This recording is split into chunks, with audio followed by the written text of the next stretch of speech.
নাহমাদুহু ওয়া নুসাল্লি আলা রাসূলিহিল কারীম আম্মা বাদ।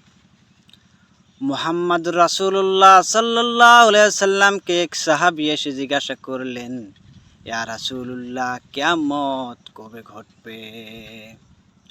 মুহাম্মাদুর রাসূলুল্লাহ সাল্লাল্লাহু আলাইহি ওয়াসাল্লাম উত্তরে বললেন, কিয়ামত ততদিন পর্যন্ত ঘটবে না যতদিন পর্যন্ত মানুষ গাধার মতন রাস্তার ঘাটে খোলা ময়দানে জিনায় লিপ্ত না হবে, ততদিন পর্যন্ত কিয়ামত হবে না। আব্দুল্লাহ ইবনে জিজ্ঞাসা করলেন, ইয়া রাসূলুল্লাহ সাল্লাল্লাহু আলাইহি ওয়াসাল্লাম, সেই ঘটনা কি আদৌ ঘটতে পারে? নবী করিম সাল্লাল্লাহু আলাইহি ওয়াসাল্লাম বললেন, অবশ্যই অবশ্যই ঘটবে।